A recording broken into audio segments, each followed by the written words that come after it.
Sastra channel நேயர்களுக்கு நமஸ்காரம். அனுதினம் ஆனந்தம் நிகழ்ச்சியில் உங்கள் அனைவரையும் சந்திப்பதில் மிக்க மகிழ்ச்சி.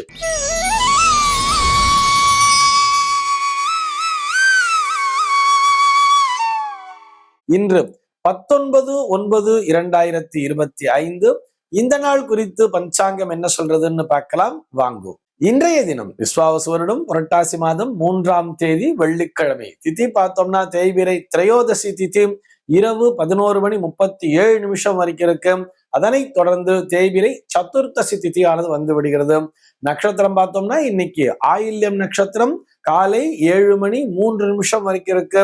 அதனைத் தொடர்ந்து மகம் நட்சத்திரம் என்பதும் வந்து விடுகிறது.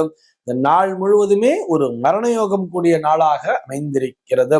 இது போக பஞ்சாங்கத்திலே வரக்கூடிய யோகம் அப்படின்னு சொல்லி பார்த்தோம்னா இன்னைக்கு சித்தம் அப்படிங்கிற ஒரு நாம யோகத்தை கொடுத்திருக்கா. கரணம் பார்த்தோம்னா இன்னைக்கு கரஜை அப்படிங்கிற ஒரு கரணத்தை கொடுத்திருக்கா. இந்த நாளானது ஒரு கீழ்நோக்கு நாளாக அமைந்திருக்கிறது. இன்னைக்கு என்ன ஸ்பெஷல் அப்படின்னு சொல்லி பார்த்தோம்னா இன்றைய தினம் பஞ்சாங்கத்திலே துவாபர யுகாதி அப்படிங்கிறத கொடுத்திருப்பா. இந்த துவாபர யுகாதி என்பதும் ஷணவதி என்று சொல்லப்படக்கூடிய ஒரு வருடத்திலே 96 நாட்கள் முன்னோர் வழிபாட்டிற்குரிய நாட்களாக வருகிறது. அந்த வரிசையிலே இந்த யுகாதி ஸ்ராத்தம் அப்படின்னு சொல்லுவார். அதுவும் ஒரு நாளாக அமைந்திருக்கிறது. துவாபர யுகத்தினுடைய தோற்ற நாளாக இந்த நாளானது பார்க்கப்படுகிறது. இது போக இன்றைய தினம் மகாலய பட்சத்திலே வரக்கூடிய திரையோதசி நாளாக அமைந்திருப்பதால் இந்த நாளை கஜச்சாயை என்ற பெயரிலே குறிப்பிட்டிருப்பார்கள். மகாலய பட்சத்திலே இந்த மகாலய பட்சம் முழுக்க என்னால பண்ண முடியல சார் அப்படின்னு சொன்னா கூட இந்த ஒரு நாளிலாவது முன்னோர் வழிபாட்டினை மேற்கொள்ளும் பொழுது அது மொத்த மகாலய பட்சமும் முன்னோர் வழிபாட்டினை மேற்கொண்ட பலனை தந்துவிடும். அப்படிங்கிறதுனாலதான் இந்த நாள்ல அவசியம் முன்னோர் வழிபாடு பண்ணணுங்கிற மாதிரி வலியுறுத்தி சொல்லி இருக்கார். இது போக இன்றைய தினம் பிரதோஷ நாளாகவும் அமைந்திருக்கிறது. ஆக இன்றைய தினம் மாலை பொழுதிலே அருகிலுள்ள சிவாலயத்திற்கு சென்று இறைவனை வழிபடுவதற்கு மறக்காதீர்கள் என்பதற்காகவும் நினைவூட்டுகிறோம்.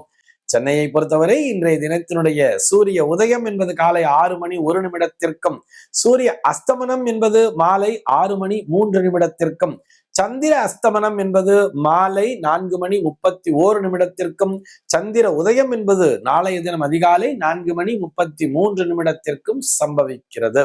பிரம்ம முகூர்த்தம் பார்த்தோம்னா நாளைய தினம் அதிகாலை 4:25 முதல் காலை 6:01 வரையில் நீடித்திருக்கிறது.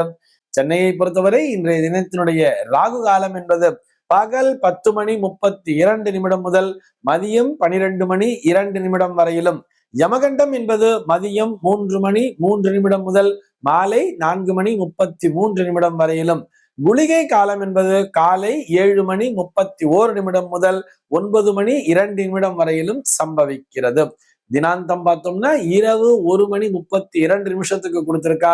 சூலம் பார்த்தோம்னா இன்றைக்கு மேற்கே சூலம் பகல் 10:50 வரையில் அந்த சூல தோஷம் என்பது உண்டு. அதற்குரிய பரிகாரமாக வெள்ளம் தானம் விடுத்து விட்டு மேற்கு திசையை நோக்கி பயணிக்கலாம் அப்படிங்கிறதையும் சொல்லி இருக்கா. இன்றைய தினத்தினுடைய தகவலாக நம்ம என்ன பார்க்க போறோம் சொல்லி பார்த்தோம்னா நளினி ராமசுவாமி அப்படிங்கிற ஒரு நேயர் கேள்வி கேட்டிருக்கார். அவருடைய கேள்வி என்னன்னு சொல்லி பார்த்தா குடும்ப வழக்கமின்றி புதிதாக கொலு வைக்கலாமா அப்படிங்கிறது தான் அவருடைய கேள்வியாக அமைந்திருக்கிறது. நான் ஒவ்வொரு வருஷமும் கொலு வைக்கணும்னு ஆசைப்படுறேன். எங்க வீட்டுல இருக்கிற பெரியவங்க அவங்க என்ன சொல்றாங்கன்னு பார்த்தா நம்ம வீட்டுல கொலு வைக்கிற பழக்கம் இல்லை, அதனால வைக்க வேண்டாம் அப்படிங்கிற மாதிரி சொல்றார்.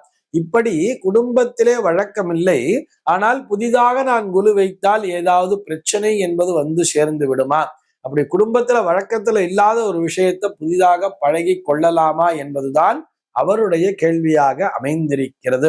அவருக்கு நேரடியாக நாம் பதிலளிக்க வேண்டும் என்று சொன்னால் சர்வ நிச்சயமாக எந்தவித தயக்கமும் இன்றி நீங்கள் தாராளமாக கொலுவினை வைக்கலாம். அதிலே எந்த சந்தேகமும் இல்லை.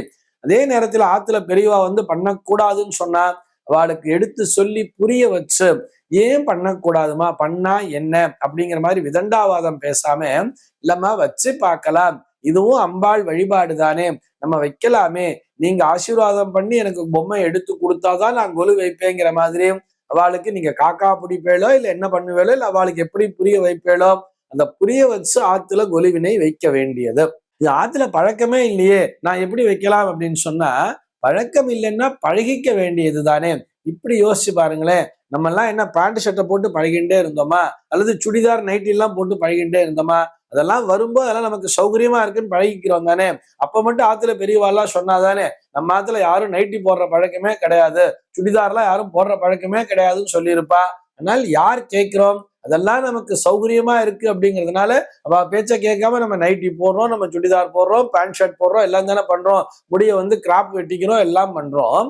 அதே மாதிரி தானே இதெல்லாம் பழகிக்கிறோம். அதே மாதிரி இது ஒரு நல்ல விஷயம் தானே. இதை பழகிண்டா என்ன? கொலு வைக்கிற பழக்கம் இல்லைன்னு சொன்னா கூட கொலு வைக்கிறதுனால எந்த தப்பும் இல்லையே.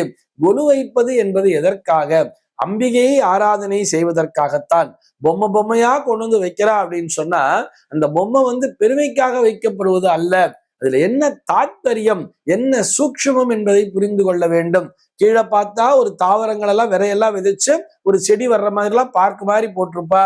அதனை தொடர்ந்து பார்த்தோம்னா ஈரறிவு பிராணின்னு சொல்லுவா. முதல்ல ஓரறிவு பிராணி, அடுத்தது ஈரறிவு பிராணி, மூன்றறிவு பிராணி, நான்கறிவு பிராணிகள், ஐந்தறிவு பிராணிகள் சொல்லிட்டு ஆறாவது அறிவாக மனிதன் இருக்கிறான்னு சொல்லி மனிதர்கள் பொம்மைகள் எல்லாம் வச்சிருப்பா. அதனை தொடர்ந்து 7வது ஸ்டெப்ல பார்த்தோம்னா அந்த நவகிரகங்கள் அந்த மாதிரி பொம்மைகள் எல்லாம் வச்சிருப்பா. அதுக்கப்புறம் 8வது ஸ்டெப்ல பார்த்தோம்னா தசாவதாரம் போன்ற தெய்வங்களை எல்லாம் வைத்திருப்பார்கள், அவதார புருஷர்களை வைத்திருப்பார்கள். இப்படி உச்சியில கொண்டு போய் அம்பாளை கொண்டு போய் வச்சிருப்பார். இதெல்லாம் எதுக்காகன்னு சொன்னா இந்த 14 லோகங்களிலும் வாழக்கூடிய சர்வ ஜீவராசிகளும் அந்த ஆதி பராசக்திக்குள் அடக்கம். இத்தனை உயிர்களையும் அன்னையானவள் காத்து கொண்டிருக்கிறாள். இத்தனை உயிர்களிடத்திலுமிருந்தும் சக்தியானது அன்னையிடமிருந்தே வருகிறது, மீண்டும் அன்னையிடமே சென்று ஒடுங்குகிறது. அப்படிங்கிறதான் அந்த ஆதி பராசக்தி தான். ஆதி பராசக்திங்கிற ஆதின்னா என்ன? ஆரம்பம் அர்த்தம் தானே. அந்த ஆதி பராசக்தியிலிருந்து தான் துவங்குகிறது, அந்தமும் அவளிடத்திலேயே சென்று முடிவடைகிறது. ஆதியும் அந்தமும் அந்த பராசக்தி தான் என்பதை உணர்த்துவதுதான் இந்த நவராத்திரி கொலு பொம்மைகள் என்பது.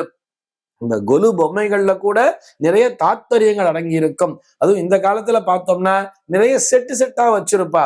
ஒரு ராமாயண கதை ஒரு செட்டை, ஒரு கிஷ்கிந்தா காண்டம் அப்படின்னு வரும் பொழுது அந்த கிஷ்கிந்தா காண்டத்திலே ஒரு செட்டா வச்சிருப்பா.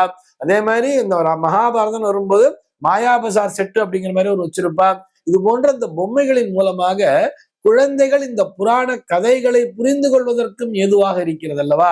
கொலு வைக்கிறதுங்கிறது ஒரு சந்தோஷம் தானே, ஒரு ஹாப்பினஸ் தானே. கொலுவை வச்சு நம்ம 4 பேரை கூப்பிடுறோம், நமக்கு 4 பேரை கூப்பிட்டு எல்லாரும் பாக்குறதுக்காகத்தான் கொலுவை வைக்கிறோம். நம்ம மட்டும் ஆத்துக்குள்ள வச்சு பூஜை பண்றது இல்ல, எல்லாரையும் கூப்பிடுறோம், எல்லாரும் வரா, நம்மளும் மத்தவ ஆத்துக்கு எல்லாருக்கும் போறோம். இதனால் என்ன ஆறுது? பரஸ்பரம் உறவு முறை, ஒரு நட்புறவு என்பது பெருகுகிறது தானே. எல்லோருக்குள்ளயும் ஒரு அந்யோன்யம்ங்கிறது சேர்றது தானே. அதனால கொலு வைக்கிறதுல என்ன தப்பு? இதையெல்லாம் எடுத்து உங்காத்து பெரியவாண்ட சொல்லுங்கோ. எடுத்து பொறுமையா சொல்லி அவர்களுடைய அனுமதியுடன் தான் கொலு வைக்க வேண்டும். இதையும் அவரிடத்திலே சொல்லலாம். கொலு புதிதாக வைப்பதில் குடும்பத்தில் வழக்கமில்லை என்று சொன்னாலும் தாராளமாக நீங்கள் புதிதாக கொலு வைக்க துவங்கலாம். இந்த வருடத்துல நீங்க கொலு வச்சுட்டு இந்த வருஷமே நம்ம வீட்டுல எல்லாமே தொடர்ந்து நல்ல விஷயங்களாகவே நடக்கவும் பார்க்கலாம். இதிலே எந்த விதமான சந்தேகமும் இல்லை. நீங்கள் எப்ப கொலு வைக்கணும்னு நினைச்சிட்டேளோ அப்பயே உங்களுக்கு அன்னையினுடைய அருளானது, அந்த ஆதி பராசக்தியினுடைய அருளானது பரிபூர்ணமாக சேர்ந்து விட்டது என்பதுதான் அர்த்தம். நிச்சயமாக நீங்கள் அந்த நளினி ராமசுவாமி நேயர் மட்டுமல்ல, இந்த மாதிரி யார் யாரெல்லாம் கொலு வைக்கணும்னு நினைக்கிறோமோ அத்தனை பேருக்குமே அன்னையினுடைய அருள் என்பது பரிபூர்ணமாக கிட்டி அனைவரும் வீட்டிலே கொலுவினை வைத்து அக்கம் பக்கத்தில் இருக்கிற எல்லாரையும் அழைச்சு வீட்டுல தாம்பூலத்தை கொடுத்து நமஸ்கரிக்க வேண்டியது என்பதை பிரார்த்தனை செய்து கொள்கிறேன். இந்த தகவலோடு இன்றைய தினம் நான் உங்களிடமிருந்து விடைபெறுகிறேன். மீண்டும் உங்கள் அனைவரையும் நாளைய தினம் சந்திக்கிறேன். அன்பர்கள் அனைவருக்கும் அனுதினமும் ஆனந்தமாய் அமைய பிரார்த்திக்கிறேன்.